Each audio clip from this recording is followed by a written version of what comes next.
yes, obviously the Incas and potatoes.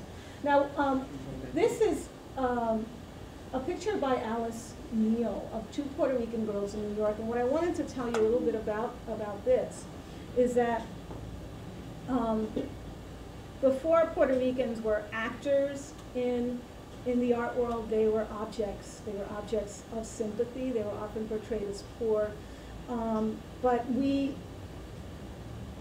before the 1960s, you'll see more pictures about Puerto Ricans than you will see produced by Puerto Ricans.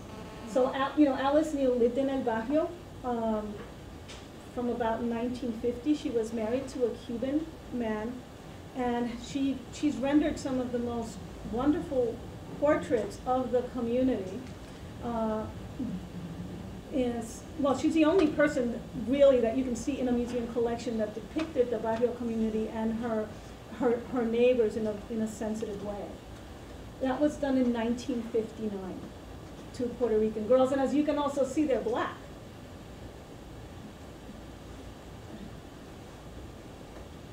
Okay, now this is by Dan Flavan, and it's called Puerto Rican Light.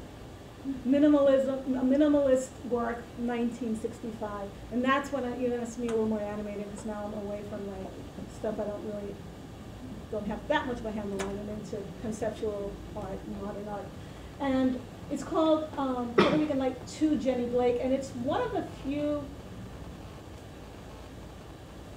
minimalist works that refer to the Puerto Rican community, but I also think it's quite significant that at that time, the reason why he named it that was that this woman, who was Jenny Blake, saw it and said, oh, this reminds me of the tutti frutti colors at the Puerto Rican Day Parade. So that's why he called it Puerto Rican Light to Jenny Blake. I actually got to speak to her and asked her, well, what were you doing at the Puerto Rican Day Parade? She goes, oh, well, my boyfriend would go out there and we would sell, and we thought it was the greatest thing. And so the way that I read this image is that it's really beginning to make New Yorkers aware in all different sectors that we are a part of the city now, the parade, other kinds of protests.